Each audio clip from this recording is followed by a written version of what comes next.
ఈ రకంగా చేసిన వాళ్ళందరూ ఎవరో తెలుసా మీకు? గంజాయి బ్యాచ్. నువ్వు ముఖ్యమంత్రిగా అనర్హుడువేగా, రాజశేఖర రెడ్డి కూడా. ఇప్పుడు జగన్మోహన్ రెడ్డి ఎయిమ్ ఏంటి? జెన్జీని నాశనం చేయాలి. నమస్తే అండి, వెల్కమ్ టు అవర్ ఛానల్. మనతో ఈరోజు సీనియర్ జర్నలిస్ట్ వడ్లమాని కనకదుర్గ గారు ఉన్నారు. మేడం నమస్తే. నమస్తే అండి. మేడం, నిన్న చూసుకుంటే తూర్పుగోదావరి జిల్లా దేవరపల్లి పొగాకు రైతుల కోసం అని చెప్పేసి పరామర్శకు పలకరించడానికి అని చెప్పేసి జగన్ గారు వెళ్ళి వాళ్ళతో మాట్లాడొచ్చేస్తే అది వేరే విషయం. కానీ వాళ్ళ యొక్క కార్యకర్తలు కానీ శ్రేణులు కానీ అక్కడ చేసిన అల్లరి అంత ఇంత కాదు మేడం. అంటే ఒక మాజీ ముఖ్యమంత్రి పదవిలో ఉన్నటువంటి జగన్ గారి ముందు బట్టలు ఇప్పేసి అర్ధనగ్న ప్రదర్శనలు చేయడం, బైకులతో ర్యాలీలు చేయడం ఎంత చిల్లరగా అనిపించిందంటే, ఆ పరిస్థితుల్లో ఆయన నుండి ఇవన్నీ ఎలా ఊరుకుంటున్నారంటారు అసలు? అంటే ఎలా ఊరుకుంటున్నారంటే మీకు అర్థం కాలేదా? ఆయన అలాంటి వాడే కాబట్టి. ఇప్పుడు మీ మనస్తత్వం ఏదైతే అదే అక్కడ రిఫ్లెక్ట్ అవుతుంది. ఇప్పుడు మీరు చంద్రబాబు నాయుడు గారి ముందు ఇలా ఎవడైనా చేస్తాడా అంటే ఊరికి ఉదాహరణకు అడుగుతున్నా, చెయ్యరు కదా.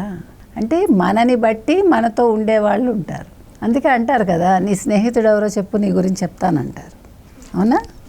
సో మీరు ఎవరితో స్నేహం చేస్తారు ఎప్పుడో ఒకటి గుర్తుపెట్టుకోవాలి.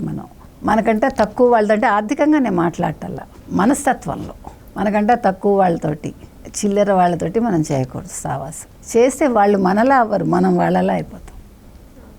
కాబట్టి మీరు గమనించండి మీ చుట్టుపక్కల ఉండే వాళ్ళని. మనకి ఎప్పుడు కూడా కష్టాలు మాట్లాడేవాళ్ళు లేకపోతే చెడు మాట్లాడే వాళ్ళతో ఉన్నాం అనుకోండి, తెలియకుండా మన మైండ్ సెట్ అట్లా అయిపోతుంది, నెగిటివ్గా అయిపోతుంది.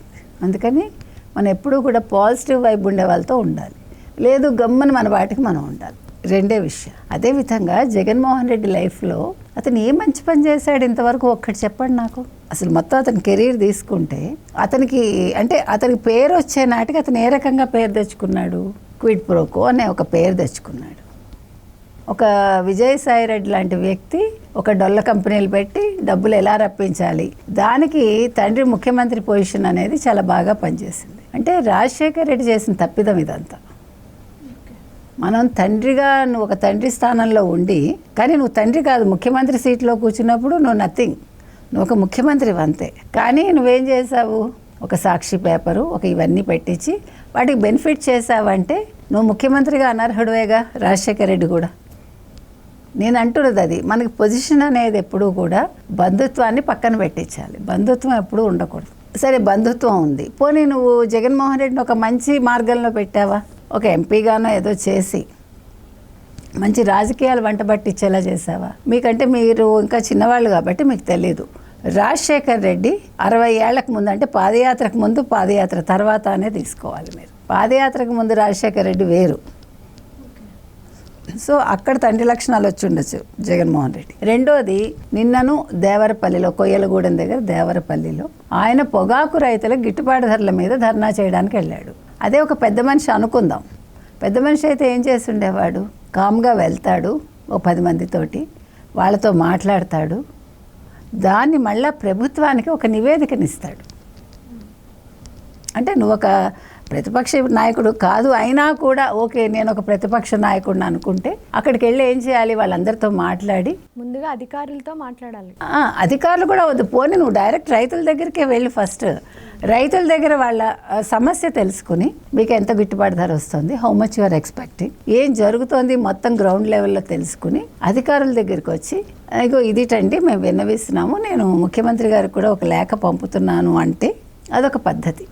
అది కాకుండా చొక్కాలు విప్పేసి డ్యాన్సులు చేసి పక్కనున్న పంట పొలాలన్నీ తొక్కేసి పంట పొలాలేంటి, పొగాకు బేళ్లు తొక్కేశారు. మీరు విజువల్స్ చూడండి. ఇది మీకు కొత్తేమో కానీ గతంలో తీసుకుంటే మిర్చి యార్డ్లో ఏం చేశారు? ఆ మిర్చి ఘాటికి ఏమయ్యాడు జగన్మోహన్ రెడ్డి? రుమాళ్ళు మరి ఎవరిచ్చారో మనకు తెలియదు, తుమ్మలేక ఇబ్బంది పడిపోయాడు. అవునా? కానీ అక్కడ ఏం జరిగింది? పాపం రైతులు రొంటిని కట్టుకుని డబ్బులు మాయమైపోయాయి, సెల్ ఫోన్లు మాయమైపోయాయి, దొంగతనం చేశాడు. ఏదో అంటారు చూడండి, పెళ్లి వారికి పెళ్లి హడావిడికి ఇంకెవడికో ఇంకేదో హడావిడి అని. ఆ రకంగా అయిందా? అక్కడ మామిడికాయల దగ్గరికి వెళ్ళాడు, మీకు గుర్తుండే చిత్తూరు రైతుల దగ్గరికి. అక్కడ ఏం చేశాడు? ఆ మామిడికాయలు కింద పోయించేసి లారీలు వాటిని తొక్కించేశాడు.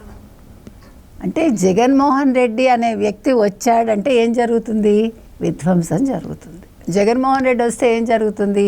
రైతులు భయంతో పరిగెట్టాలి. అంటే మీకు గిట్టుబాటు ధర రాదు, మీకు మంచి జరగదు, మీ పంట అంతా నాశనం చేస్తాడు. అంటే మీరు ఏడాది పాటు తిండి లేకుండా మాడేలాగా చేయగలిగే ఘనుడు జగన్మోహన్ రెడ్డి. నెంబర్ 2 ఏంటి, ఇట్లా బట్టలు ఇప్పుకునే వాళ్ళు అర్ధనగ్న ప్రదర్శనలు చేస్తూ ఉంటే మనం చూడలేక చచ్చిపోవాలి. మళ్ళీ బైక్ ర్యాలీలు. బైక్ ర్యాలీ అంటే మీకు ఏం గుర్తుకొస్తుంది? ప్రవల్లిక గుర్తు రావాలి. ఎక్కడ? మొన్న శ్రీకాకుళంలో. ఎందుకు వీళ్ళు బైక్ ర్యాలీ చేస్తామంటే మీకు అనుమతి లేదండి అంతే. అంటే 10 మంది మీద పడిపోయారా? పడిపోతే దాని కొడాలి నాని ఏమన్నాడు? 10 మంది మగాళ్ళు ఉండే చోట నీకేం పని అంటున్నాడు ఆ ప్రవల్లికని. అంటే ఏం చేయాలి ఆ కొడాలి నానిని? ఇప్పుడు వాళ్ళు చెప్పిన రప్పరప్ప నరికేయాలి కదా వాడిని. నరికేయాలా అక్కర్లేదా? అంటే అది నాలిక తాటిపట్ట. అంటే ఆడపిల్ల అనేసరికి ఒక ఉద్యోగం చేస్తూ ఉంటే నువ్వు ఇలా మాట్లాడుతున్నావంటే నీ సంస్కారం ఏంటి? ఇంత కుసంస్కారమా నువ్వు? కాబట్టి మీకు అది చెప్తున్నా. అంటే జగన్మోహన్ రెడ్డి అంటే మీకు గుర్తుకొచ్చేమని ఒక్క మంచి విషయం గుర్తుకొచ్చిందా మీకు? ఎక్కడైనా ఒక్క మంచి విషయం నాకు చెప్పండి ఇంతవరకు. అందుకని ఇప్పుడు ఏమైంది, పైగా ఏమంటున్నారు వాళ్ళు, బట్టలు ఇప్పేసి షర్ట్లు గిరగిరా తిప్పుతూ రప్ప మేము నరికేస్తాం, చంపేస్తాం. ఎవరిని నరుకుతారు? అక్కడ బ్యారికేడ్లది కూడా విరిచేసి ఇవన్నీ చేయడం, ఇది కూడా ప్రభుత్వ ఆస్తి నష్టం కింద వస్తుంది కదా. అవునమ్మా, ఇప్పుడు ప్రజలది అది.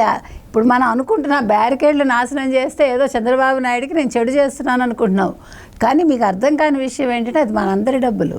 ప్రభుత్వం డబ్బు అంటే ప్రజలందరిది, సామూహికంగా ఉండే అది ఒక సంపద.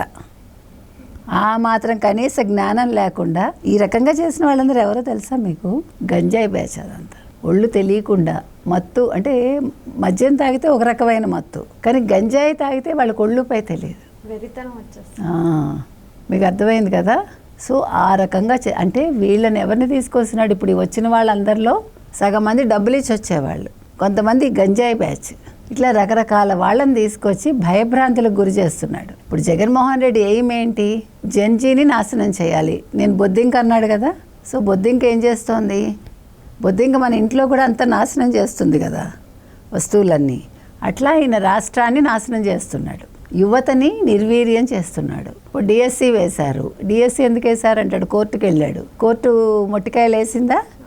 అసలు మీరు పిల్లి వేయడం ఏంటి? బుద్ధి లేదా మీకు? పిల్లి అనేది ఎంత విలువైంది అది. మీరు అసలు బాధితులు అన్నారు, బాధితులు ఎందుకు కేసు వేయలేదు డైరెక్ట్ అని అడిగింది. అంటే పిచ్చి వాళ్ళని చేస్తున్నాడు. మీరు అది గుర్తుపెట్టుకోండి. మీరు జగన్మోహన్ రెడ్డిని తక్కువ అంచనా వేసి తెలివి తక్కువ వాడు కాదు, అతి తెలివి. అంటే తను ముఖ్యమంత్రి కావడం కోసం ఆ రోజు తల్లి చెల్లి వీళ్ళందరూ ఎలా పనికొచ్చారో 24లో ఓడిపోవడానికి వాళ్ళు లేకపోవటం కూడా ఒక కారణమైంది. ప్లస్ ఇప్పుడు ఏంటంటే అతని 29 టార్గెట్ రీచ్ అయ్యాక, ముఖ్యమంత్రి అయ్యాక అందరినీ అడ్డంగా నరికేస్తానంటున్నాడు. సో ఇది ఆంధ్రప్రదేశ్ ప్రజలు గుర్తుపెట్టుకోవాలి. కొడాలి నాని గారు డైరెక్ట్గా అంటున్నారు కదా మేడం, 1 కాదు 2 కాదు 10 మీ మీద కేసులు పెడతాం. అవును, ఏం చేస్తా అంటే అంతేగాని అయ్యో మీరు ఇంత అభివృద్ధి చేశారు మీకెందుకు, మేము వస్తాము దీనికి 10 ఇస్తామంటల్లా.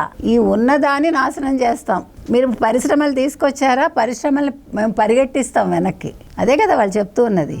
సో ఇది ప్రజలు గుర్తుపెట్టుకోండి. అది చెప్తున్నాం. ఇవాళ భోగాపురం, ఇవాళ ఒక ఉత్తరాంధ్ర, మీరు ఏదైనా తీసుకోండి, ఎక్కడికక్కడ రాయలసీమ ఇవాళ రత్నాల సీమ అవుతుంది, బంగారు సీమ అయింది. ఇవన్నీ కూడా నేను నాశనం పెడతాను అంటున్నాడు. మీరు ఎలా అభివృద్ధి చేస్తారు? జగన్మోహన్ రెడ్డి చేయలేదు, మీరు చేయకూడదు. జగన్మోహన్ రెడ్డి 5 ఏళ్ళు తిన్నాడు, మీరు అభివృద్ధి ఎందుకు చేస్తున్నారు? మీరు ఉద్యోగాలు ఎందుకు ఇస్తున్నారు? మీరు పరిశ్రమలు ఎందుకు తీసుకొస్తున్నారు? అది ప్రశ్నిస్తున్నాడు. సో ఇవాళ పొగాకు రైతుల దగ్గరికి వెళ్తే పొగాకు రైతులు ఇవాళ అందరూ మాట్లాడుతున్నారు, ఈ దరిద్రుడు వచ్చాడు మాకు ఇట్లా చేశాడు, నాశనం చేశాడు, మా పొగాకు అంతా కూడా అమ్ముకోవడానికి లేకుండా చేశాడు. ఇప్పుడు అర్థమైందా మీకు అతని ఉద్దేశం దురుద్దేశం అని? అది జగన్మోహన్ రెడ్డి. Thank you.